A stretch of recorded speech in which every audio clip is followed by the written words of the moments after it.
rushing, rushing, rushing through the crowd, standing, standing, standing tall and proud, standing, standing, standing tall and proud. Ain't nobody can take it from you. Ain't nobody can take it from you. Collect, collect, collect, collect, collect, collect, collect, collect, collect, collect, collect, collect.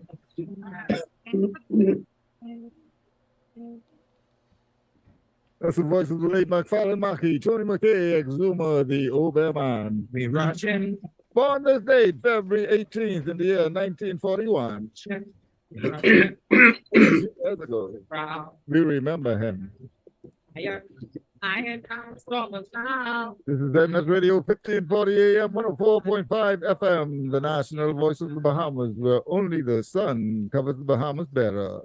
The time is 10 o'clock. It's time now for Junkanoo 242, the E-Shock with Arlene, Darren, and Darren. The views expressed on this show, interview, or program are not necessarily the views expressed by the ZNS Radio Network and by extension, the Broadcasting Corporation of the Bahamas.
Good morning, good morning. Welcome to the E-Shock. It's another Saturday morning, and you're tuned in to Junkanoo 242, the longest running cultural show in the Bahamas that talks everything culture, but especially highlighting Junkanoo.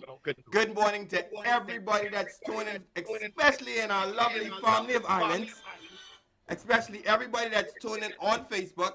And if you're listening on the radio 1540 or on 104.5 FM, good morning. You're tuning with us this morning. How is everybody doing this morning? Arlene, how are you? What? It's a debatable question this morning. Debatable question. Arlene, the sun out. You can use contact this morning. What happened now? When the sun wasn't out, I didn't cover my mole. Bastian warned you that this was time weather. No, he did. No. Well, yeah, we'll survive. Good. Well, this morning we have another exciting show lined up, and it's Saturday. We've jumped into a series of topics, but before we go any further, good morning, Barefoot. How you doing? Barefoot good, man. Barefoot good. How you know? Man, Barefoot, I bring the whole shop to you this morning. I hope you're ready. I see it crowded. Yeah. I see all kind of colors on my screen up there too. Don't worry about that, man. We talking one of your favorite topics, man. So you know this could be fun. All right, let me go there. There we go. All right. Arlene, would you be able to brace us with the prayer this morning? I'll try. Let us pray. Heavenly Father, for the gift of life, we give you thanks. For our nation, we pray for peace, progress, prosperity, and principle, recovery, and restoration. And for ourselves, we pray for wisdom to use your gifts wisely, especially the gift of Junkanoo, so that we may honor you, serve your people, build better communities, a better Bahamas, and a better world. Amen. Amen. Proud to be Bahamian. Give it to me straight. Listen, I hope you got your seatbelt on today. Well, I know you got a list. listen. Let's start. Let's start with you guys have some esteemed delegates that decided to host the CARICOM. I guess we call it summit here in the Bahamas. And I want to say the opening of CARICOM, we're seeing the talent of the Bahamians was there was truly bar none. From the singing of the national anthem to the CARICOM song that was done marvelously by Renly, the performances that was done by the children's choir, the national choir, the dance troupe. But of course, Arlene, when the event was closed, it was closed by none other than Junkanoo. Amen. Seeing the delegates being able to get just a little taste, to enjoy the drums and the cowbells and see the smiles on their face, that was something that was truly proud to be Bahamian. But if that was not enough, you guys also had Junior Junkanoo in Grand Bahama. Uh-oh. Listen, there was kids everywhere. I talking everywhere.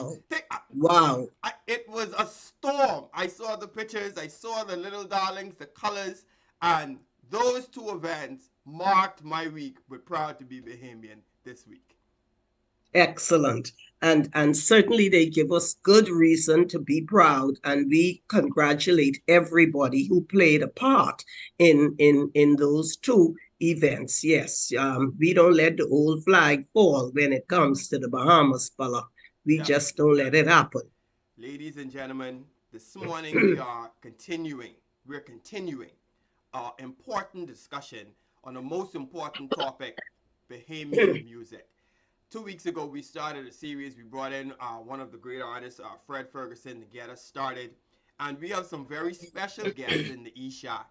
And when we get back, we're going to introduce them. We're going to introduce our topic formally. And we're going to get you guys, if you know somebody that's interested in music, somebody that loves Bahamian culture, somebody that wants some more information on Bahamian music, now is the time to call them, to tell them to tune in. Now is the time to send them the link. Now is the time to let them know that Junkanoo 242 is on. We're running to our first break, and when we get right back, we'll formally introduce our topic and our show to you. We'll be right back.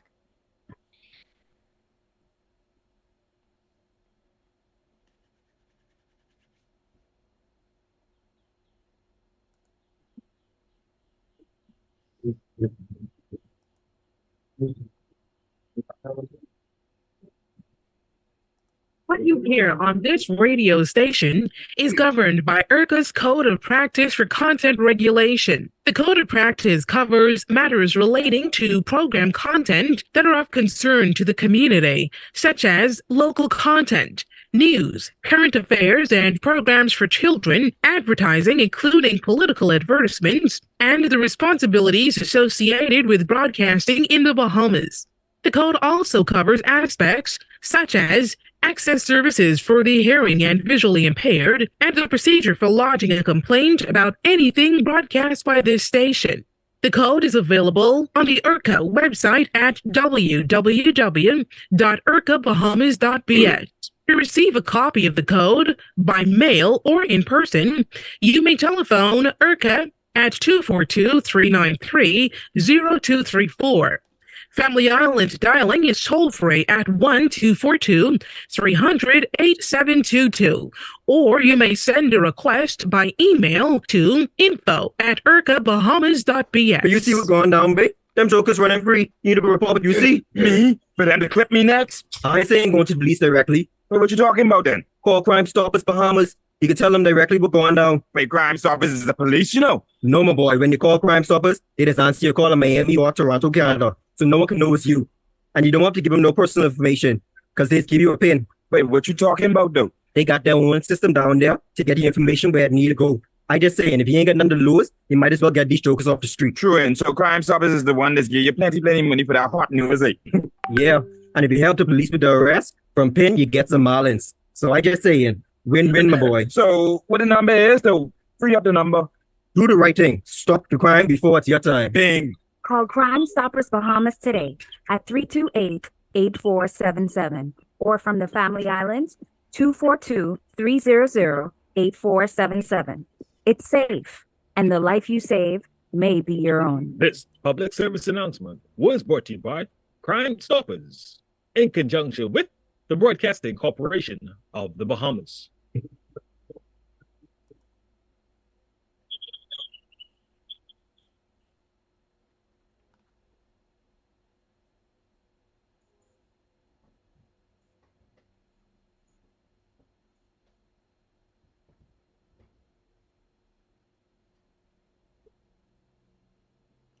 From the Junkanoo archives on the Junkanoo timeline, the year was 1959.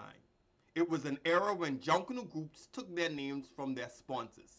And so groups on the parade that year included East Bay, Mike's Shoe Shop, the Punch Bowl, Fine's Department Store, and Pepsi Cola.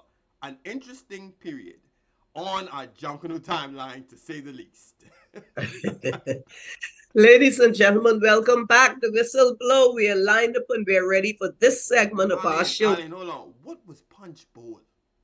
What was Punch Bowl? The Punch Bowl was actually a bar that was down West Street that was run by Sax Taylor. Hospital Lane, The Hospital Lane, not legendary West Street. Sax. Hospital Hospital Lane, Valley. sorry. Hospital Lane, almost opposite the park, Ronald? Hospital Lane. Yeah, no, just south of the park. South of the park.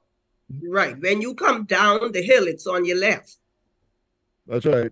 And so that was the famous Sax Taylor. East Bay was Megon and those. And Pepsi Cola eventually turned into the Music Makers.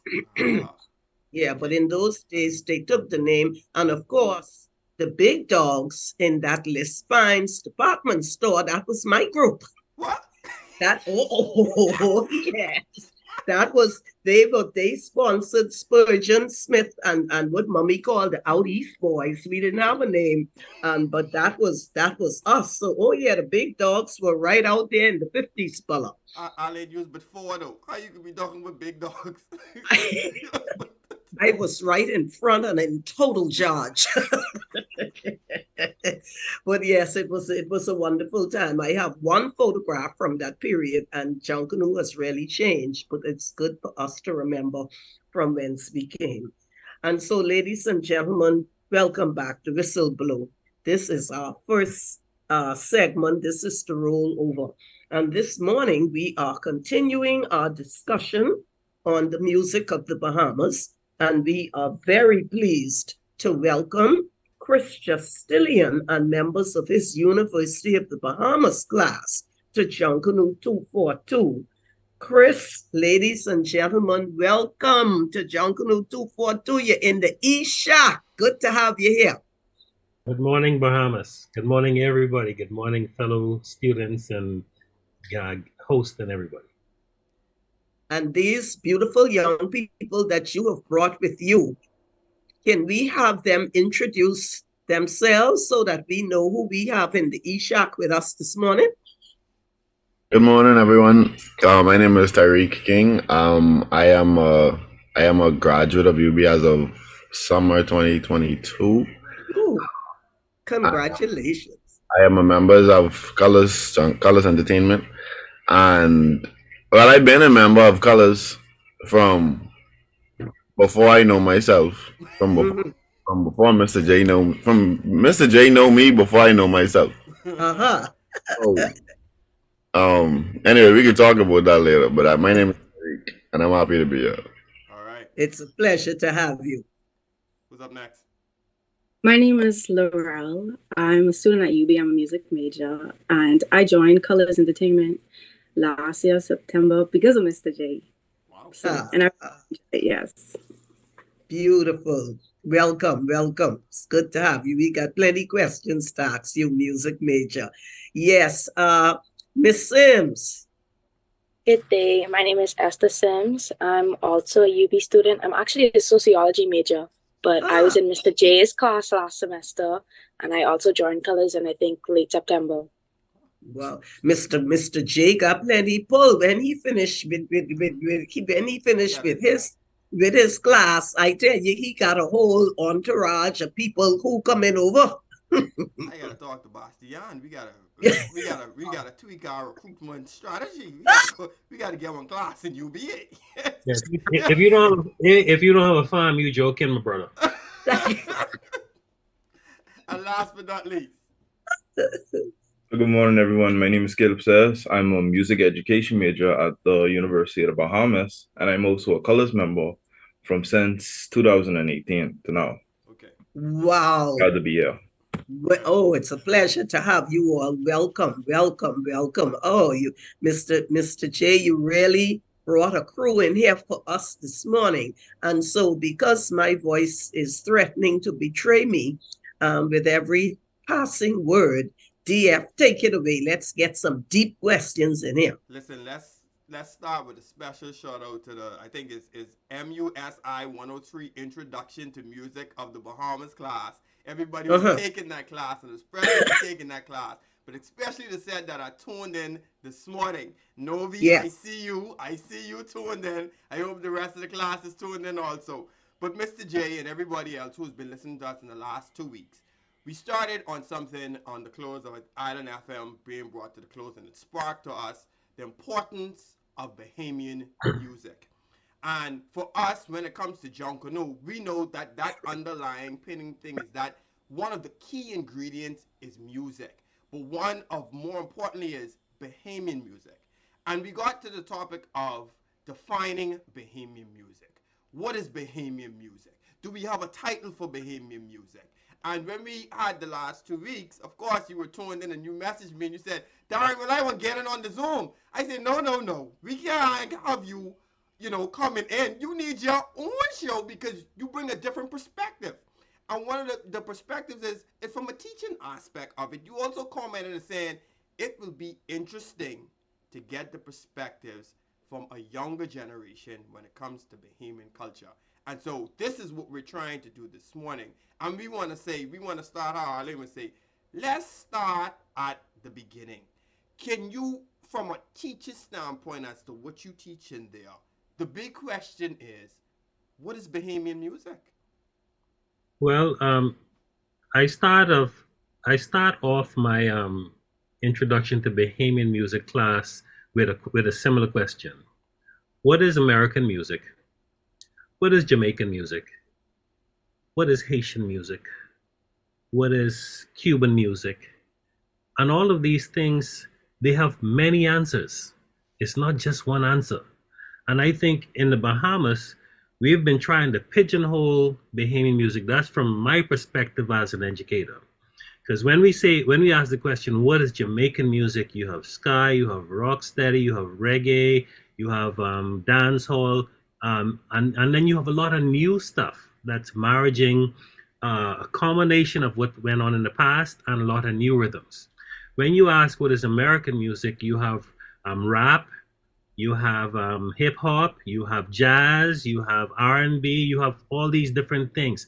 So I don't think there was ever a movement when people sat down and asked the question, what is American music? Okay?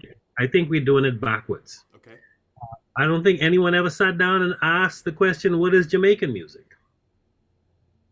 This is something that is born from the belly of the people. Culture is something that evolves from the belly of the people. When we try to label things, suppose the masses reject it. Then what happens? Then you come up with a title. The same way how we end up with a lot of different symbols attached to our culture that really the people don't know about. For example, cricket. The cricket was played in the Bahamas, but the masses didn't play cricket. So they didn't really have an affinity to it. I think Bahamian music, it need to come from the people. Yes, we know that we have Rake and Scrape, which is the folk music of the Bahamas. We know we have Junkanoo, that is a festival of the Bahamas. We know we played Calypso. We played Calypso in the Bahamas. In fact, a lot of bands in the old days, when they're playing on the stage, they used to say, merengue. So they claim to be playing merengue. So it is something that comes from the people, and it is something that sticks after a while. If the Bahamas get a hit from a Bahamian artist and they're authentic or different enough, I can almost guarantee you, the same as soca did when Carnival came here and it stuck with us. If the Bahamians had a hit, that would stick also. Okay. We just have to continue to refine what we do, and that will become, and the people will accept it as Bahamian music. Now, there's a trend of thought, and I hear the talk in the marketplace about Goombay being the umbrella. But if I were to ask any young person or the masses of the citizens of the Bahamas, what is Goombay? Can you play a Goombay rhythm for me? Can you define Goombay for me? They don't know what it is, and that's the reality. It's not insulting anyone's view on it, but that is just the reality from an educational standpoint. Just walk the street and ask someone to tell you, be the Goombay rhythm for me. And I take your point, Arlene. I see you in deep thought already. But we're getting to it, and this is exactly what you're saying with asking people in that rhythm. When we look back at you mentioned a few genres. When you look back at different countries, if we were to talk about Jamaica, their sound is reggae. There's various different forms of reggae. Arlene would tell you about, I think it's Mr. McCook, who went back, who was a part of that revolution, going back to Jamaica to create that sound, that unique sound. Also, if we look at Trinidad, their sound is soca. There's various different sounds of soca. And what we're trying to, quote unquote, establish is why don't we have, quote unquote, that sound, or name it that sound, Goombay, with the substrates of rake and scrape, Junkanoo, and folk sound under that with the various different sounds. Why? Because it defines what makes us unique. It gives us that unique sound and helps us to stand out instead of trying to mesh various different things into one part. What is your take on that? Let me just draw an illustration to you. If I were to give a honest suggestion, right? This is what we want you to do. We have some artists. Yeah, we have some artists right now, right? That's doing a serious fusion of rake and scrape. A serious fusion. You look at from Ira Store, he was leading that charge, in my opinion. And then you have a lot of new artists today, from Sketch to Rick Carey. A lot of the new artists, the younger generation of artists, persons, the names, some of them slipped my mind right now. Lady E, E is doing a wonderful job at that. And all of them are using this rake and scrape rhythm. What is wrong with rake and scrape, both being the folk music of the Bahamas as well as the national music, because it has a different sound, clearly a different sound, clearly a different tempo, clearly a different feel. And a lot of people are associating themselves to this rake and scrape sound. And we're not talking about rake and scrape, the traditional rake and scrape, which is different. And it'll be similar to what Trinidad did. Trinidad had calypso as their main music, but then the young generation came up and they called it soca. They picked up the tempo and they add new electronic instruments and they call it soul calypso, but the soul calypso name didn't stick.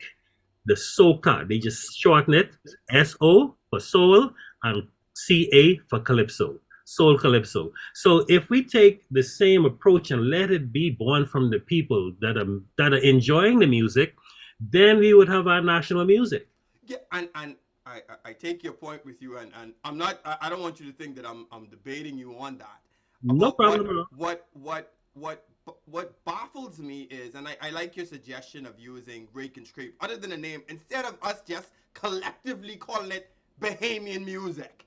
Right. You know what I mean? That for me is just so vague and it's so bland that it doesn't give an identity. Now, my point to you, and as we go through this is, do you think we would ever get to that point of us having that national sound of us saying our country is rake and scrape, or is it gumbe? You've been in this industry longer, than most of us, also teaching it. What is stopping us from getting to that point? I think if you really examine the music that's really catching on with the masses, right? Everybody knows what rake and scrape is. Everybody knows what it is. So if it's already there and it's widely accepted, why are we going to choose something that really, we call it an umbrella, yes. And that's fine if you want to go there. But why are you going to choose something that people really don't know what it is? Novi is commenting, say she hate that term Bahamian music. It gives us no identity. Thank you. I started to say that because remember what I said at the beginning when I started to talk. Bahamian could have various types of music, just like Jamaica, they have many types. If you go to Trinidad, you have chutney soca. You have the regular soca. You have all these different beats that people are playing with. The Indians have their own thing, the Chinese have their own thing, and it's all soca, but they use the word soca to define it. And okay, we're saying the same thing. Wonderful. So we can't have several different styles that use the rake and scrape as the base for it, and the different mixes of cultures that we have in the Bahamas, they probably could find their own take on that rake and scrape music as well. And this is where I want to actually tie in your panel and your guest here with the next question is, from a standpoint of being involved, from a teacher's standpoint, do you feel as though we have a proper information transfer in terms of education of our Bahamian culture and music from ground up? And second is, do we have with that, is because we don't have that, there's lack of appreciation for it? Most definitely. I can tell you, I wrote this course, Introduction to Bahamian Music, maybe about 15 years ago, somewhere around there. I've made several appeals to the powers that be to introduce this into the classroom at an early age. No one's listening. No one's listening. Why do you think they're not listening? Because it's not important. It's not important. I travel all over the Caribbean. The radio stations, they celebrate their artists. This morning I was glad to hear Tony McKay. A birthday was today. Ronald Sims, I believe, said that. But we know when all the American, the Jamaican artists, the Trinidad, we know when they born, we know when they dog dead and all. But we don't know anything about our artists. Island FM closed their doors. Our radio stations, the programmers, they don't listen. There's a whole lot of Bahamian music out there. And I mean, in many genres. We had, for instance, Freddie Munnings that did big band music. We had, he did, in fact, several different styles of music. And that's why we have to be very careful about what we call gumbe. Because if you go to my website, bahamasentertainers.com, I have a clear definition on what is gumbe, what is Junkanoo, what is rake and scrape, and other music of the Bahamas. If you listen to gumbe artists, all the artists that call themselves gumbe artists, they did blues, they did waltz, they did rake and scrape influence kind of music. They played Junkanoo influence music. Lou Adams Orchestra added Junkanoo to a tune he had called Junkanoo Merengue. So we had a mixture of music in the past in the Bahamas, and always did. Now, what we have to do is find the thing that we do, in my opinion, that you can't find anywhere else, that makes it unique. And the music, the dance music of today, you listen to all of the stuff that's happening on the radio, the new stuff, they have that rake and scrape feel in it. In fact, Fred has been a great contributor to marketing that rake and scrape sound. because most of the artists that he produced, there's a rake and scrape in there. And he always talk about rake and scrape, but we can't just look at it as the folk music anymore. We have to look at it, the function that it's creating today is still alive and well. See, we're too easily distracted, to answer your question. We're too easily distracted from other styles. But soca came in. What would you say that to the person that says that we're easily distracted because we have not properly defined what is ours? Well, we're easily distracted because the powers that be, whether it's the radio station program directors or the government in its way through education, are not placing focus on what we need to be listening to. I can tell you this, if you started this year on break time and lunchtime at every school, play some Bahamian music. You don't have to play it loud. It just could be in the background. If you had a way of getting young people to start to listen to it, and when it's played on the radio, don't just throw it on like food that you don't want for yourself, but you just want to throw it out at the masses. Introduce the artist. Properly introduce it. Let me know just how you take the time to say, oh, Rihanna just dropped a new hit. Let me know when any one of the young artists that are coming up, when they drop it. Now remember, we're, as musicians and entertainers, right? We're not here to be role models, you know. We're here to make money. We're here to make money. A lot of people take that out of context. Stevie Wonder, Michael Jackson, all of the major artists, Beyonce, they didn't go out there to say, well, I'm going to be a role model for America. Bob Marley didn't set out to be a role model for anybody. He set out there to be a musician, to be famous, and to feed his family, and to tour the world, and be rich doing this thing that he loved. So we have to give the entertainers now an opportunity to make a living. Most of our entertainers, I'd say most of them, are not making a living in this country doing the thing that they love. So when soca come along and we decide as a country to spend all the money on them and neglect rake and scrape artists and Junkanoo artists and don't invest in them, why would I want to play this Bahamian music when the radio station don't even play it?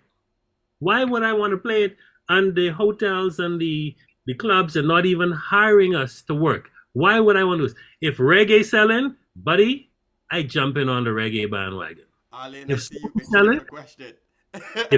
selling, see, if you selling soca, right? If you bring a festival here, and I have nothing against soca, I love all types of music, right? But if you bring soca here, and I could go on that stage and make $15,000-$20,000 for doing a song competition or doing a concert, if the reggae artist is coming in town and I could get on that show and make me $1,000 a night, why in the world would I want to do rake and scrape or Junkanoo or this other stuff? We joking. So Chris, it seems to me as if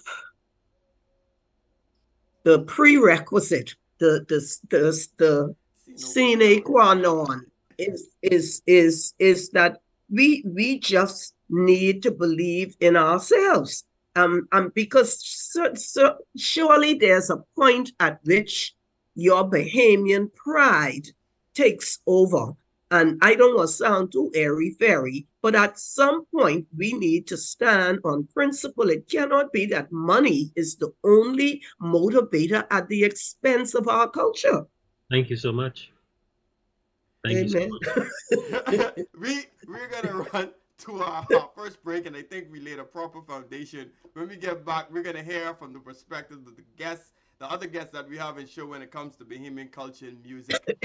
We'll be right back. You're tuning into Junkanoo 242.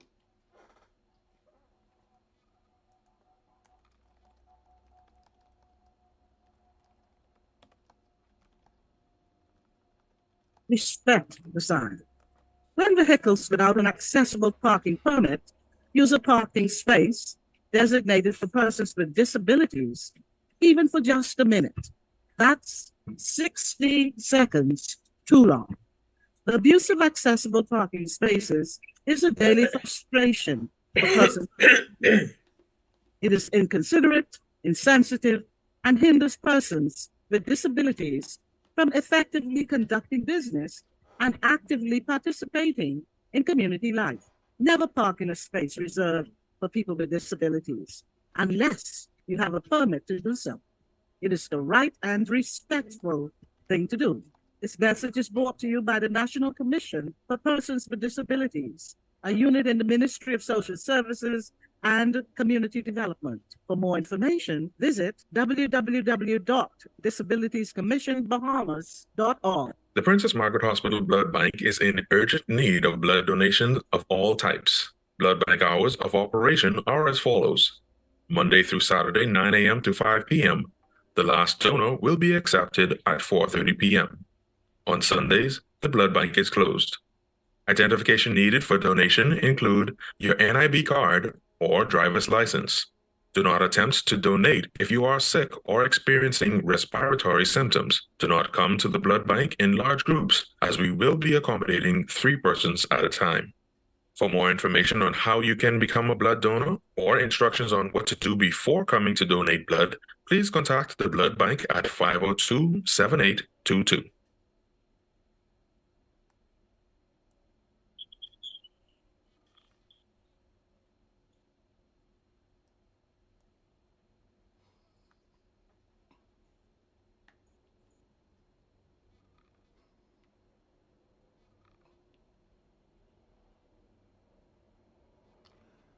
Filed under J for Junkanoo. In recent years, the term Junkanooer has become popular to describe persons who participate in Junkanoo. Yet, there are some who strongly refuse to be called by this label. For them, a Junkanooer is someone that participates in Junkanoo. They believe that they do not only participate in Junkanoo, they are Junkanoo. And so, in the fine tradition of the great Celindan Pinland, they proudly declare, I am a Junkanoo, celebrating the proud heritage of our Junkanoo. We're so proud of it. We certainly are. Ladies and gentlemen, welcome back to Whistle Blow. We are lined up and we are ready for this segment of our show. This is the first lap.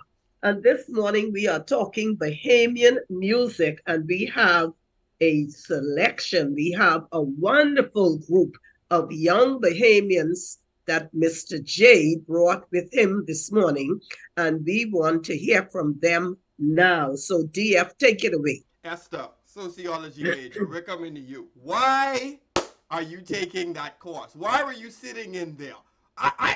What? What was it about it? What did you learn from being in that course?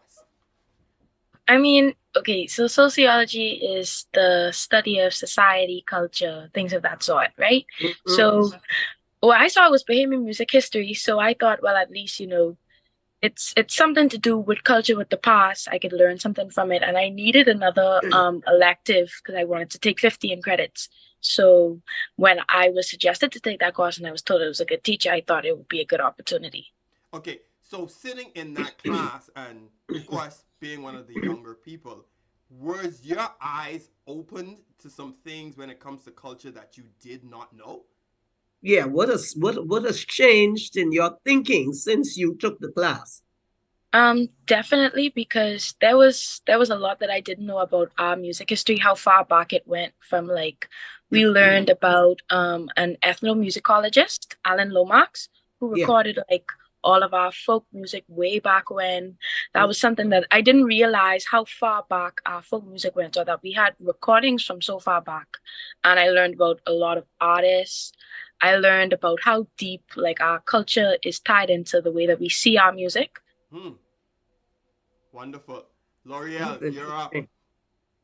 Same question. I want to know what has been like for you in that course, you know, a perspective of Bahamian culture. What are some of the things that you have learned and now have a better appreciation for? Well, I appreciate the music way much more. I appreciate the artists, like what they had to go through, like in the hotels and how they had to fight just to like be there. And on the radio itself, like how hard it is to just continue going, like when you just don't have that support. And then I learned more about Junkanoo and fire dancing and all what goes all into that. And I just like appreciate it way more now than I did. Caleb, education, music major, correct? you Yes, sir. You plan on teaching this thing. Yes, sir. Do you think after doing this course you have a better appreciation for it, that you can transfer this information to the students that's gonna come before you? Oh, yes, sir, because I really appreciate how Bahamian music has that storytelling aspect of it, and how we're able to tie in everyday situations through lyrics. So people, they just can't just talk about it, they can sing about it, and then entanglements with all of the rhythms they do, with all of the instruments, the scrapers, apers, the tom-tom, the bass drum, the goatskin drum, all of that. Aha. Tyreke, what about you?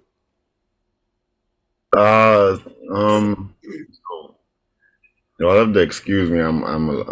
Whenever I get into like discussions, I can be a mouthful. But I like when I get on the topic of Bahamian music when Junkanoo is mentioned, and me and Mr. J have a lot of conversations when it comes to Junkanoo and how people see and appreciate the Bahamian music.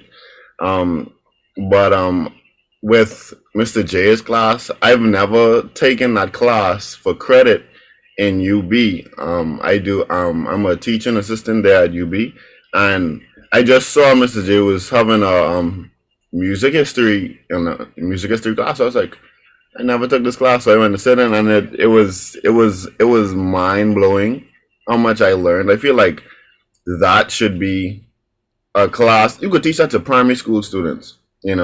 Like you don't have to have the college education and high school background. Like you could teach that to primary school children and they could walk away with that, even just ingrained in their head. So when they hear it again, oh, I remember this, and even I would just go on and to speak about how young people see Bahamian music or experience Bahamian music.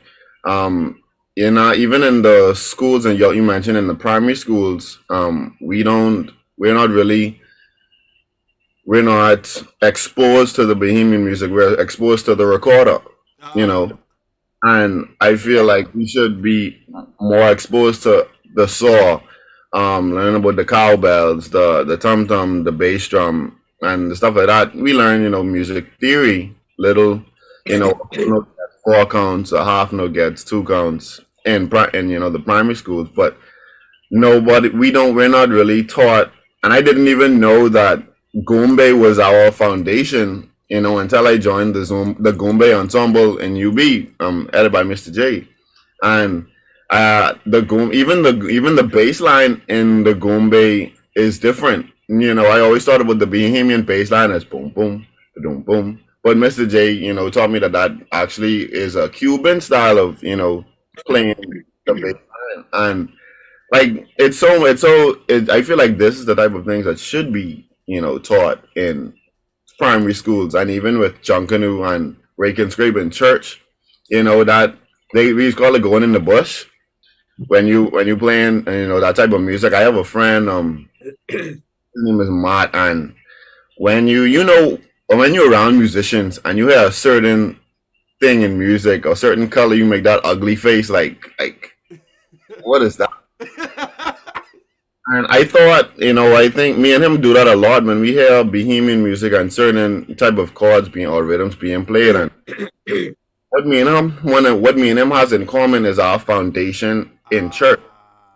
So like me and him both grew up like playing the drums in church, and then he now plays keys, I play the bass, and hearing all of that, getting used to the feel of that Bahamian music in church is a good foundation.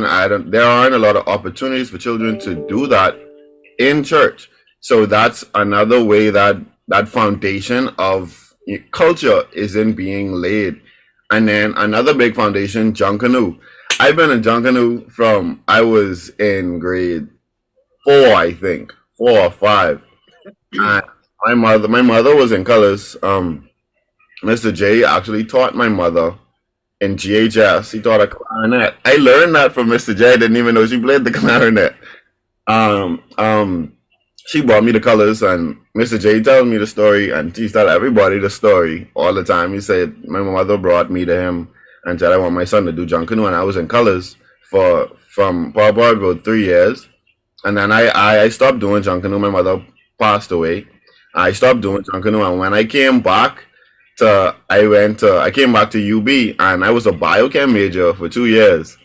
And I saw Mr. J had the pop band for a club showcase, and they was doing music. And when I saw it, I saw Mr. J was playing the baritone, and then he went to play the bass guitar. And then one of the students came, and he was like, "You want to play bass?" And Mr. J gave him the bass, and then Mr. J went on keys. I was like, "I want to do that." So okay, because I'm noticing an underlying trend here with introduction or when this information should be introduced to kids. Arlene, I don't know if you're picking this up, but Yarnell is saying if we don't introduce Bahamian culture from birth, we will be fighting a losing battle. We can't force kids to adapt to what they are not exposed to. Radio and visual media are our biggest challenges in the delivery of culture. Caleb, do you agree with this? Like earlier introduction to this would be so much better. I do actually agree with that because I feel as though old children when they're young and they amongst are more open to the world to learn new things that they pick up on everything much more easily. Like let's say you'll be in a classroom and you'll be playing Bahamian music, you'll have the children inside the classroom listening and they'll just be dancing to it. They don't know what it is. But if you start educating them on what they're listening to, who wrote what they're listening to, then they'll have a better grasp of what truly is Bahamian music. Because if you send them out, because to the one when they get picked up from their parents, the music was going to be playing in the car is either going to be hip hop, reggae, or soca music. So if they're really around that, then they'll probably come to understand that that is what Bahamian music is, or that's what our music is. Instead of you teaching them inside the classroom what truly is Bahamian music, what is gombe, what is rake and scrape, what is whatever. Instead of them underthinking that those other genres of music or other styles of music is what Bahamian music is. So I feel as though the earlier you expose a child to what our music is, they'll have a better grasp of it and they'll be able to carry on the appreciation for it. Lauryl, do you feel as though this will help with the appreciation of our culture and the music? Like earlier introduction? Yes, because like when you're used to hearing it, it's just like when you hear an old song and you hear it again, it's like, oh yeah, like it brings back memory and it makes you feel good. And like having it, learning it at a young age, like learning an instrument, is so much more easier to like pick up and to know. And so when you hear it, it's like they might not understand what you're teaching them, but like when they get older, they'll like, like, oh yeah, I did learn that, and now like, oh, I really appreciate that now because they understand it. Wow, this Arlene, we got have to fight for you to get this thing in the curriculum, Arlene. I don't know why you taking so long.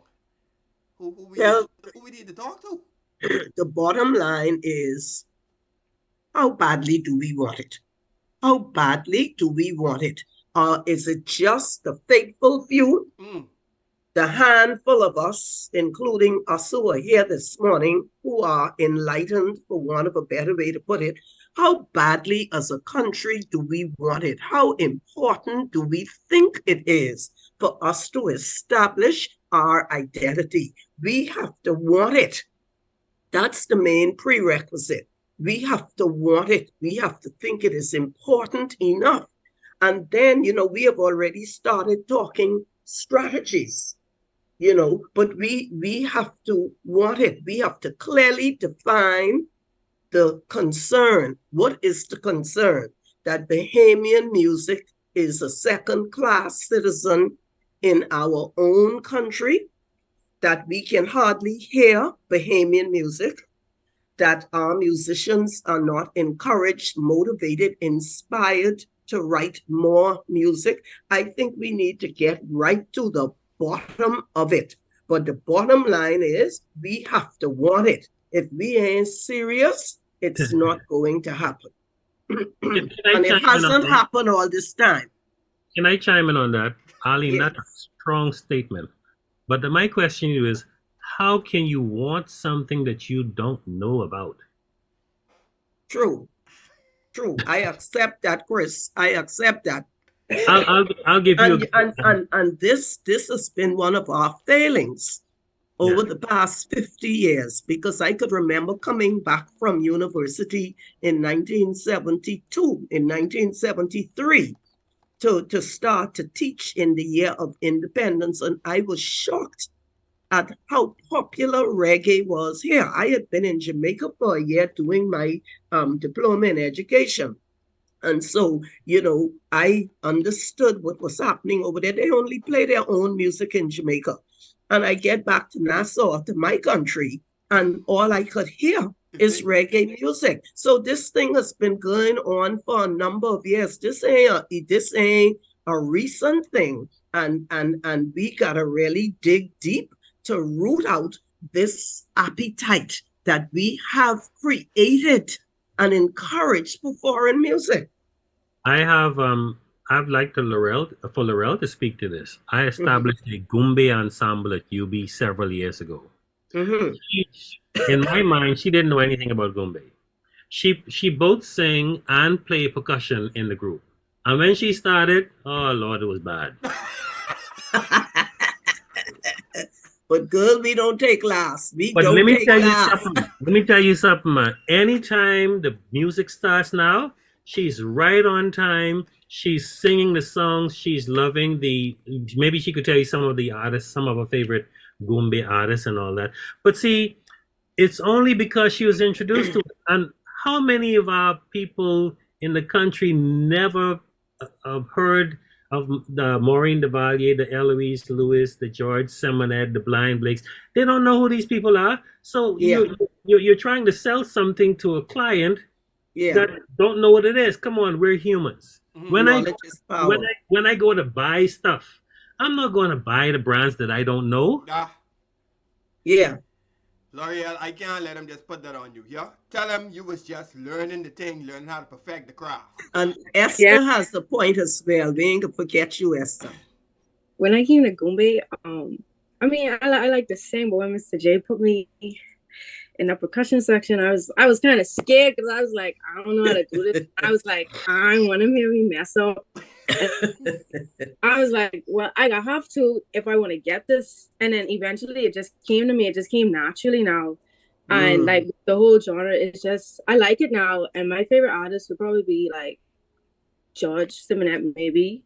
I like Don't Touch Me Tomato or Pretty Boy. That was like one of the first songs I learned. And like with Goombay, you could get any song and put it in the Goombay genre. Like you get a pop song, a jazz song, and just put it in. Yeah. And we've been doing that. Esther, you said you had a point that you wanted to make, Esther. Okay, so like Tyreke said in a discussion, I'm definitely a mouthful. And these discussions, these things that we're talking about now, these are things that Mr. J always brought up in class. These are definitely things that we've always talked about. I remember once he gave us like an assignment while we were driving down the road with our parents or whatever, just to take note of what we could hear playing from other people's cars and note how much under which category of music is what we're hearing. I remember when I did that, I think nobody was playing Bahamian music. We did it for a week. I think he wanted us to do it for a week. Nobody I passed was playing Bahamian music. It was a lot of reggae, a lot of hip hop, R&B, a little bit of soca in there, but definitely not Bahamian music. And like Tyreke was saying, right, with the different ways that we could implement that in schools, implement the teaching of Bahamian music in schools. I feel like, now this get a little political, but honestly, the government and these people in power, they try, but when I say they try, it's a very half effort. I feel like they do the bare minimum and they expect it to just take off and go on its own. But when you're doing that, especially with children, you can't expect it to just happen. That's something that you have to continue to cater to and build. That's the only way that it's going to become a habit. That's the only way that's going to become natural. Because when I was younger, I was in my school choir. I went to Oakfield Primary, and our choir was very well known. We did performances at the Governor General's house all often, and we would always perform for like whatever dignitaries or whoever she had visiting, and it was good. We would always do the Bahamian music and stuff like that. We'd have the drums, we'd have the cowbells, everything. I think we even had a saw a couple of times, but that's one little program. So it didn't transition. It wasn't consistent.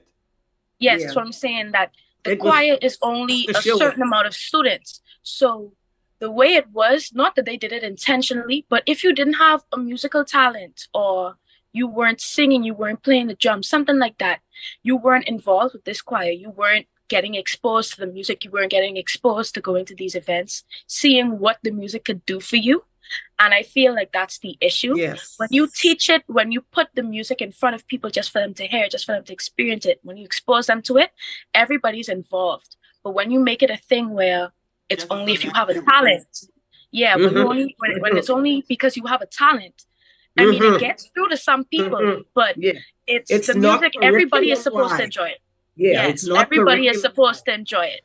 So I still have memories of doing these performances with the choir and thinking about it and remembering it. And that's why Junkanoo is one of the basic ones, but it's a good one. It involves everybody. This is your you go. The younger perspective. We talking Bahamian music. How important is it? What is it? We're running to another break. When we get back, we'll dive right back into this discussion. You're tuning to Junkanoo 242. They can cancel me because I say the government. No.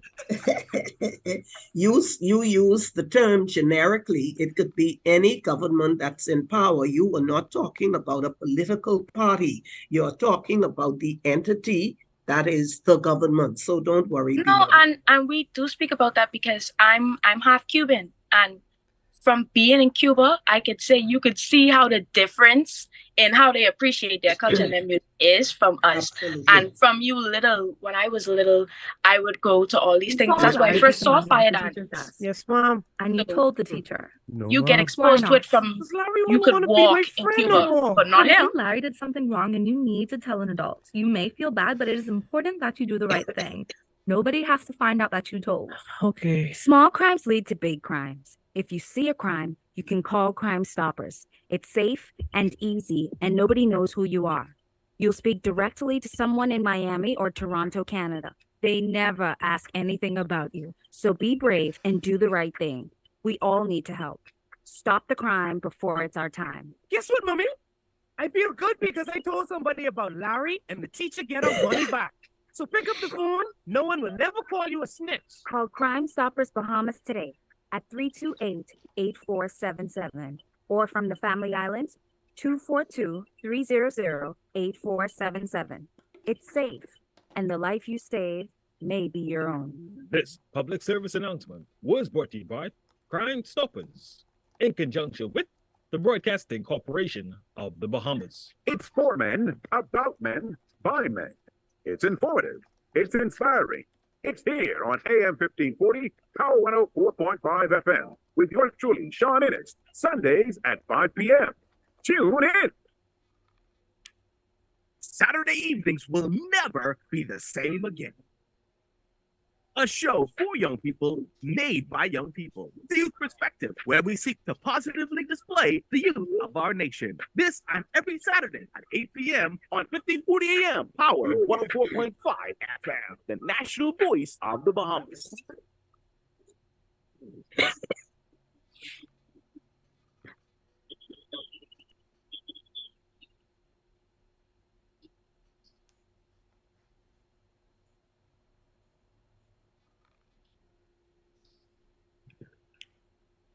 Examples of excellence.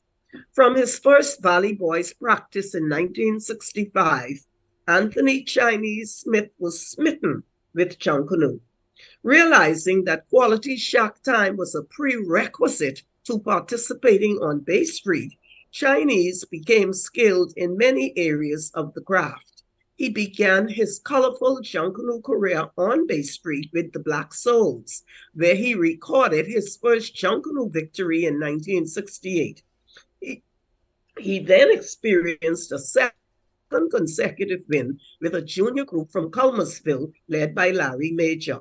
He moved on to the classic dancers before formally participating with the Valley Boys. He was privileged to be a part of their history, making unmatched five straight victories. He then became instrumental in the formation of the Roots Junkanoo group, where for many years he was a pillar of strength.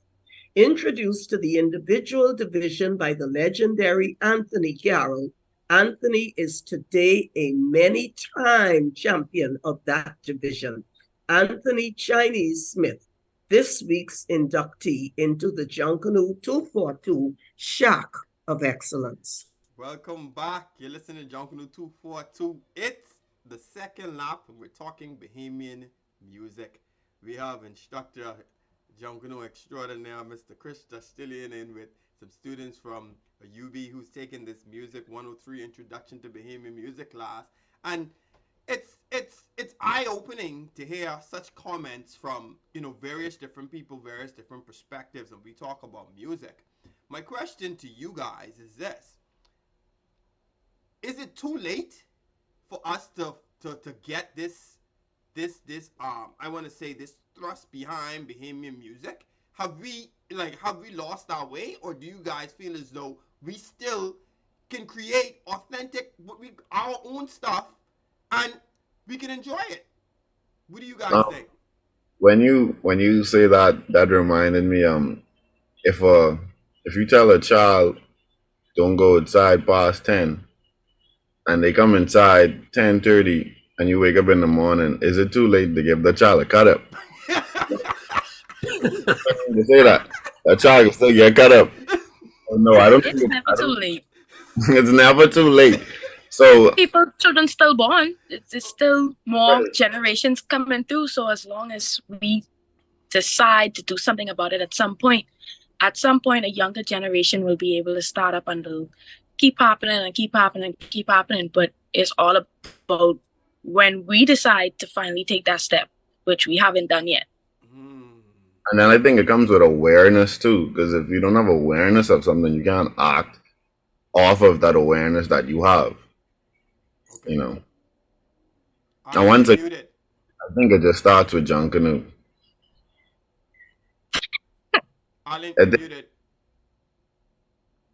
I just want to make this comment. This is neither here nor there, but I just want to point out there's an expression, there's a saying that says, a good teacher, they say, is immortal. And we are witnessing that this morning because we are witnesses to the impact and influence that Chris is having on these young people through his ability to teach, to share knowledge, not only knowledge, but pride and passion and awareness. And so I congratulate you, Chris, because they will pass this on to their children, to their students, those who are in education. And that is why we say a good teacher is immortal. We can see his influence already with these young people. And we are very grateful because it's a positive influence. Ms. Ferguson, I happy you say that because like going back to Junkanoo, when we in the shack, Mr. J would watch us. He'd watch us do something. Like he'd watch us say we have to cut paper or we have to wire up some cardboard or put contact on something. He'd watch us for a minute, and he would watch. I watched Mr. J watch me do something wrong. That was a lot of watching going on. He called me, he say, what you doing there? I say, oh, I just gotta do this and do this and do this. He say, okay, hold on, watch this. And then he did one thing and I was like, wow, and then he told me something that would stuck with me. He was like, he can't teach me everything one time because then he would be useless then. Even being around the shack, there's so much knowledge that Well, he is pulling your leg because all teachers want their students to go beyond them. We shoot the arrow, and the arrow goes where the bow cannot go. And so, Thank you. Thank you. yeah, he pulling your leg. No, Miss Ferguson, when I tell you, like, taking Mr. J's class, like, changed my whole life. Wow. Because there's so much that I learned about Bahamian music, but also so much that I learned about culture, because ending up in colors was such a great thing.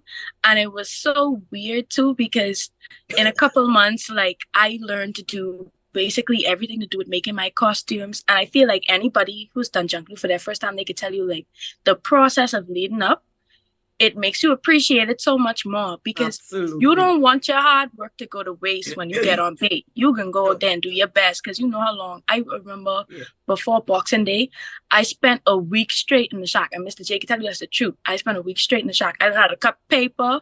I learned how to paste. I learned how to grits. I was a grits master now.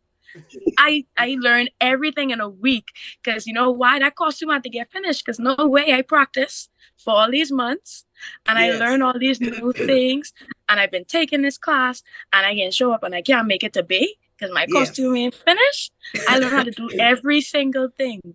Yes. I get it. Now, And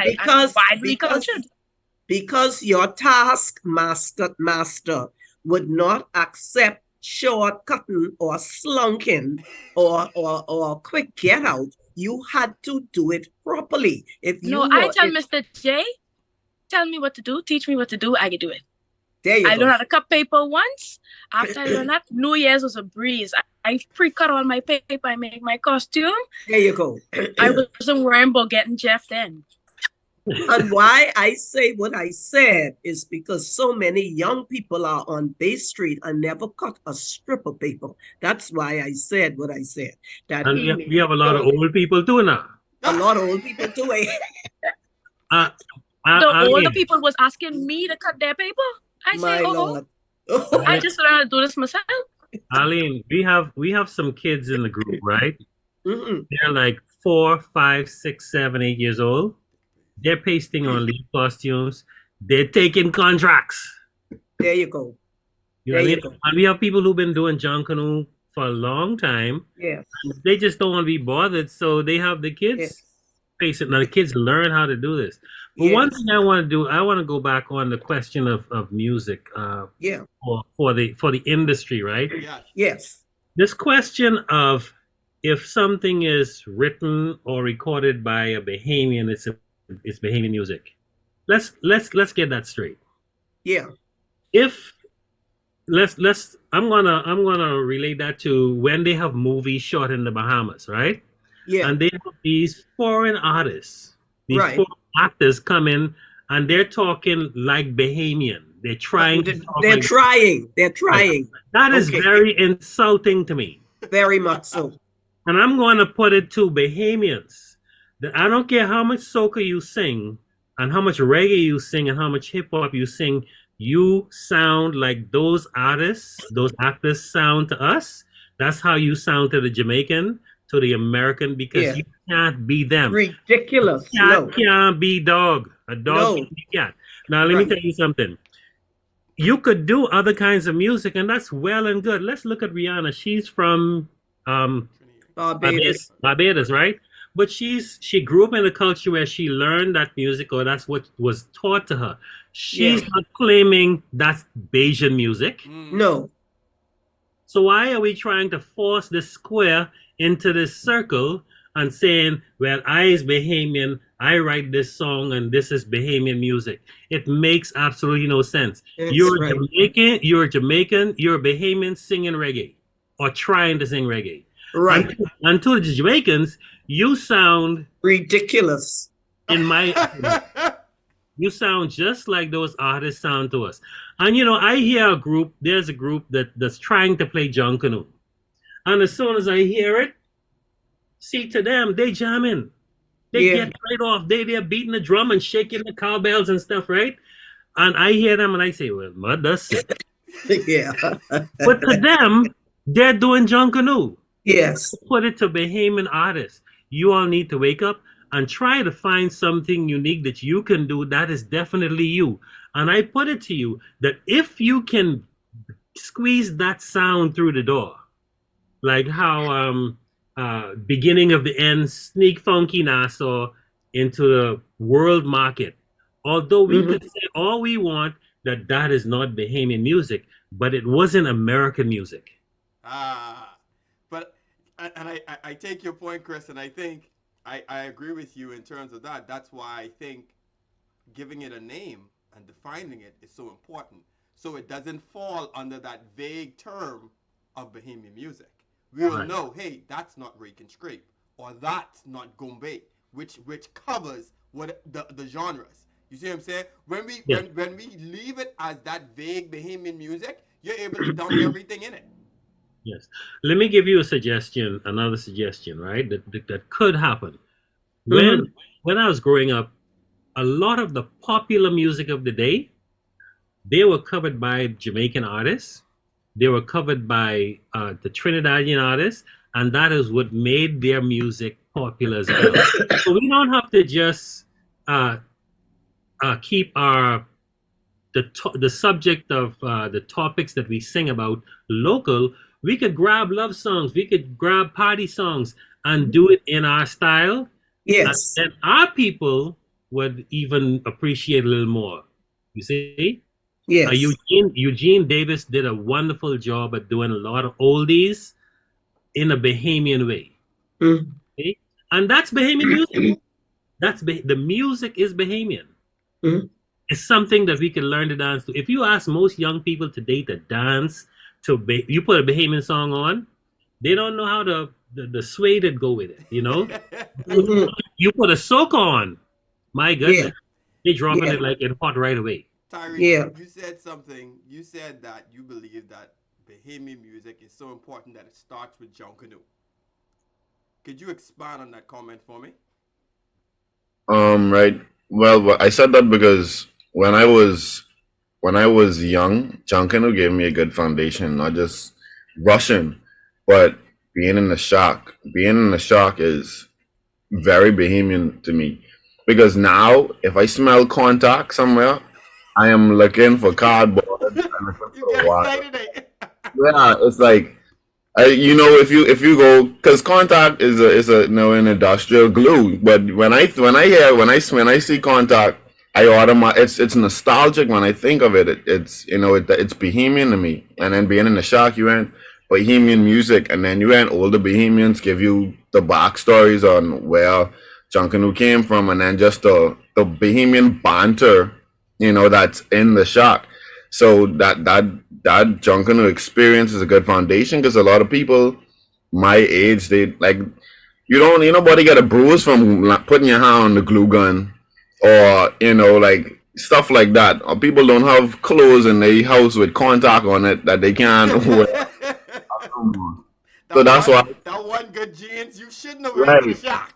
Now that's the shock jeans. I ain't going no jeans no more. So that's why I say being Junkanoo is a good foundation, because it's our heritage too. If I'm not mistaken, I was told the story of where Boxing Day came from, and back in the slavery times, that was the day after Christmas, where slaves were given, if I'm not mistaken, the leftovers or the gifts that weren't used, I think, or wasn't favored. I think that's why it was called Boxing Day, because the slaves just knew it as, I guess, they got boxes the day after Christmas, and that was a big celebration. They had, the drums, the singing, the dancing, and all of that stuff. And me and Caleb plays trumpet. We rush in the same line, and then there are two more trumpet players that we have a group. And before we rush, we make it known to ourselves that, okay, this is for our ancestors, and then it's like we rush in homage to that. So and then Tyreke, my question to you and also to Lauryl. Darren, if I could just jump in there for a quick minute. Go ahead. The tradition of Boxing Day goes back to medieval England when the servants had to work on Christmas Day, and it was the day after Christmas that their lords and ladies boxed gifts for them to carry to their families. Now, because in the British tradition there is no separation between church and state, Christmas was a major festival in the calendar, and the colony enjoyed the holiday at Christmas time, including enslaved Africans.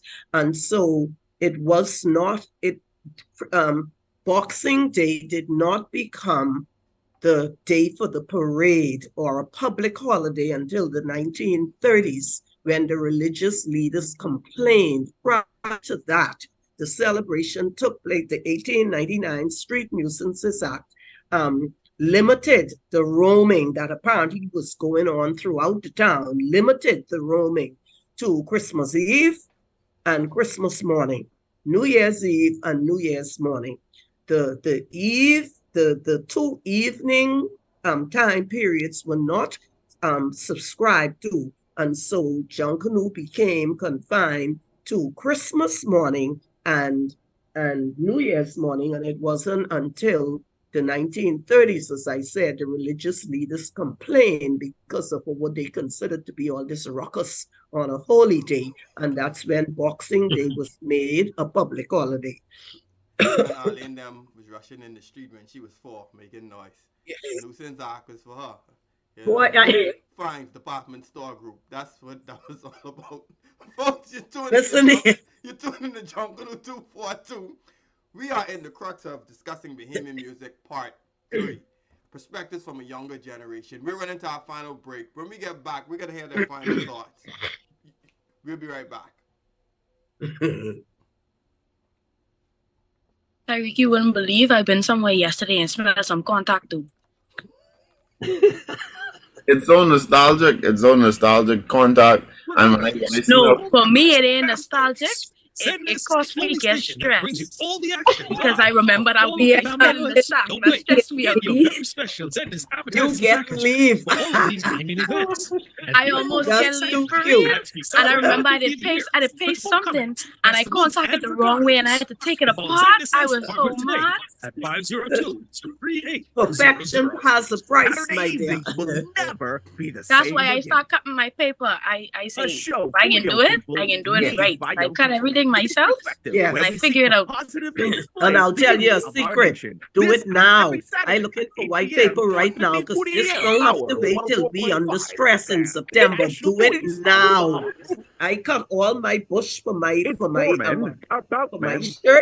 and for trim my costume. I do that now. My court skirt, I make that now. So, child, all them little things with the press at last minute, get them out of the way when the pressure is not on, like now.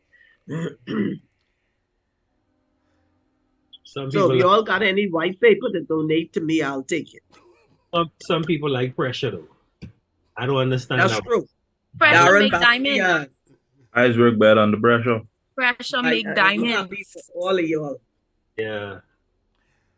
And now for the news off the shack wall. Birthday greetings to everyone that's celebrating a birthday at this time.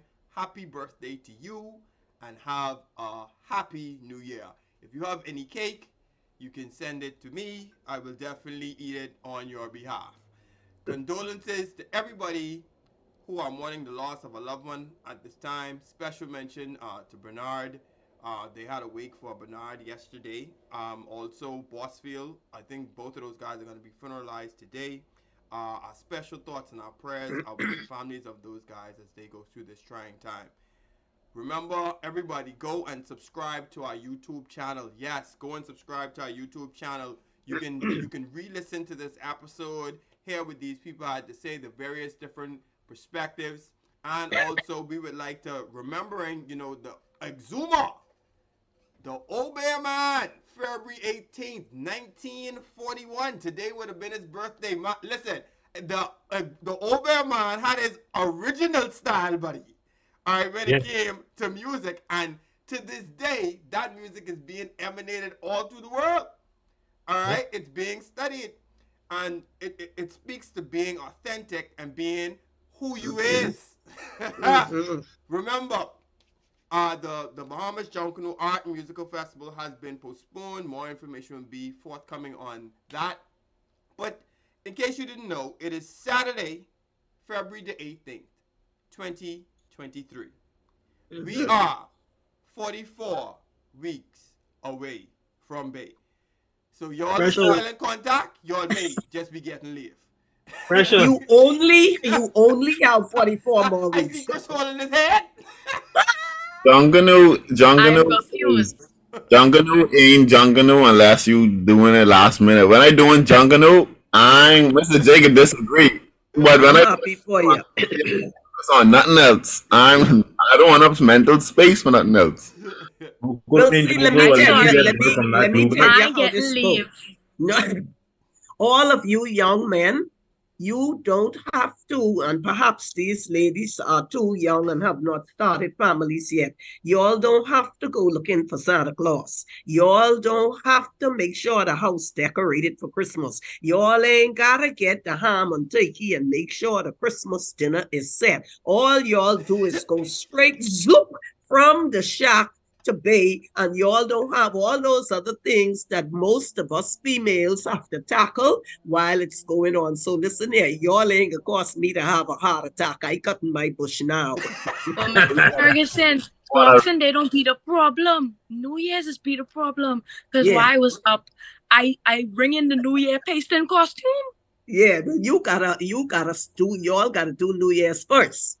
And then that is the secret right there. If you start New Year's first, then you basically putting on finishing touches in that's the shortest week in the whole year. My New Year's Day was pasting and tricking. She ain't tell you the whole truth, okay? You can't get them to the shack early. That's the problem. Yes, that's the problem. Mr. J, why you lying on me? When you know all them days I've been in the shack for that week, I was there from 9, 10 in the morning. I open and close the shack. Say that week. Say that week. You talk about months. Yes, because what I used to be doing, I used to be going to class. What we would like to do before we run out of time is we're going to get the final thoughts of you guys, and then we're going to let Mr. Justilien put the wrapping on this show. But I want to start with Caleb. Caleb, what would be some of your thoughts you want to leave the public with? And even if you have strategies, we already discussed, like Yonel said, starting the appreciation for Bahamian music early. Chris mentioned school music, Bahamian music playing in schools.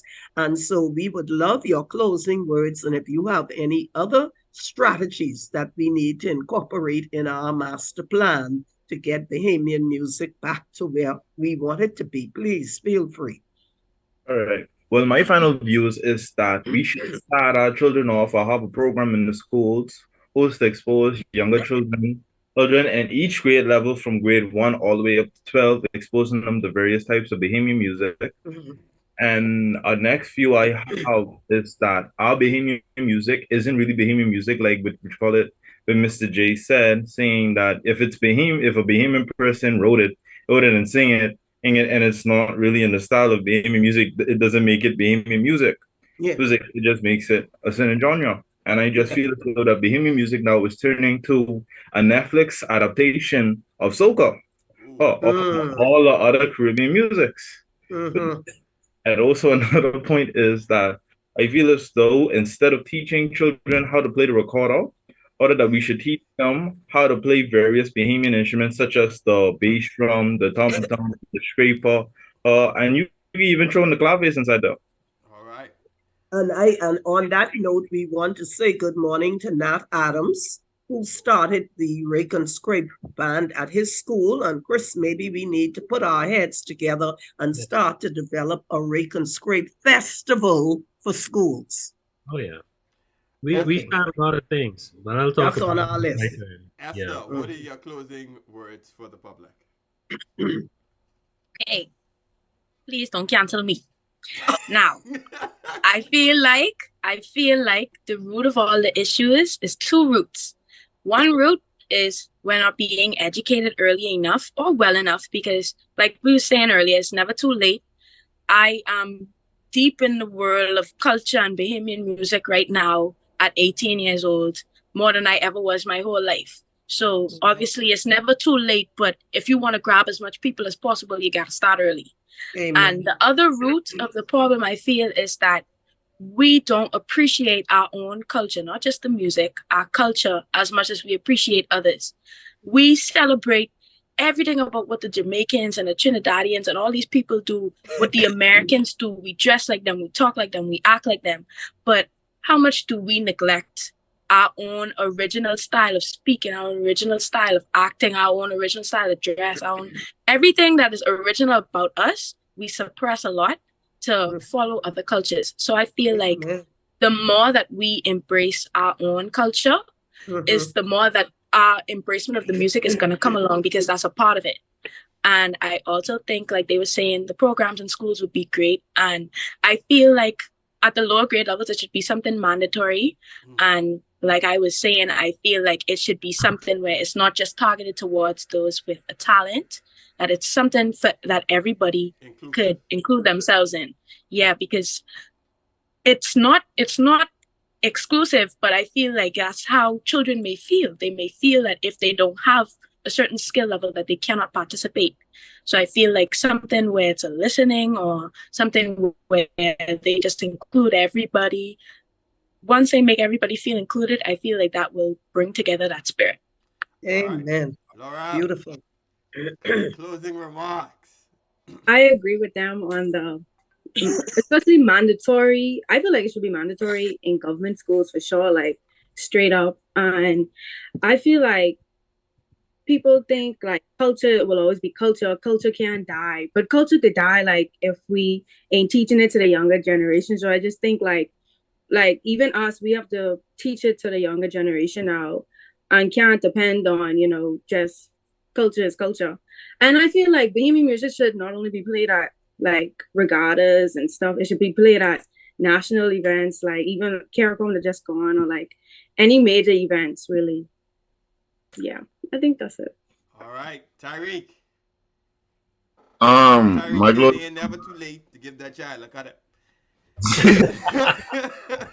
Closing remarks. Like Caleb said, start teaching the Gombe in primary schools. Start teaching the Rican the history of where everything we came from, because education is it. Because even now, I find myself being very educated, and not even get your child in the shock, but not just any shock, because a lot of Junkanoo groups are not pushing positive notions. You have people drinking all the time, smoking all the time, cursing all the time. Get them in a positive environment like Colors. And then, that's a place where you can foster growth, Yes. And Beautiful. and that's it. All right, Mr. Justilien. Thank you. Yes, I could tell you, well, before I say that, a lot of these young students, I'm so proud of them, because a lot of them are doing positive things already. In fact, Close and know they come the colors. Tyreke is a teacher at the Life at Key School. Yeah, so they're already in the system making a difference. And I think so many young people are taking on this mantle and taking it to the next level. Now, I just want this is a question that I usually ask that I would like to leave the general public with. We boast of being the #1 in tourism, in tourist destination, blah, blah, blah, right? But I want you to try to see how quickly you could think of where, if you had some friends or family visiting the Bahamas tonight, this weekend, and you want to take them for a real Bahamian experience, that means Bahamian entertainment, where would you take them? Darren, if you could give me 2 places where you could take them for some music, just give me some right off the top of your head. You trying to get blood out of a stone? Yeah, let's not do that. But see, the thing is this: if we can't answer that, if we can't readily answer that, And we have a can't. problem. We have a Very problem much so. because many countries you visit, they have the culture. Because many countries you visit, they have the culture at every corner. They have the culture in every restaurant. They have the culture of spilling out of the speakers in your car. As soon as you land in the airport, you see the visuals, you hear the audio. We have a problem, Bahamas. We have a problem because if my friends come tonight, I don't know where I can take them for a wonderful experience of Bahamian music. True Bahamian experience. Right. We go to the fish fry now. It's mostly reggae and hip hop and soca. We go, and that is supposed to be our #1 outing in the Bahamas, as far as I know. Yeah. What are we going to do? We're tourists now find out about our neighbors over here and our neighbors over there, and they go and they get the real thing. Yes. Exactly. Where are we going to go for the real Bahamian food? Where are we going to go for the music? Where are we going to go for the talent? And we are talented people. Oh yeah. We could do anything. We could do anything, but we're not giving these young people an opportunity to showcase their talent. They come to me, and it's sad. It is sad. I have to tell these young people here, listen, you need a fallback position. Wow. We shouldn't have to tell them that they have to do a fallback position in a country that have 5 million tourists visiting 500,000 people. We should have more millionaires in the society. It shouldn't be one set of people driving around in a limousine and tinted glass and nice suits. It should be the whole of the Bahamas. We have to say thank you so much for showing up. Thank you for bringing your guests. This is a great panel and an excellent show that we have. This is Junkanoo 242, where it's all about you. It's all about us and you in the 242. And let everything we do show that we are all proud to be Bahamian. We'll see you next week.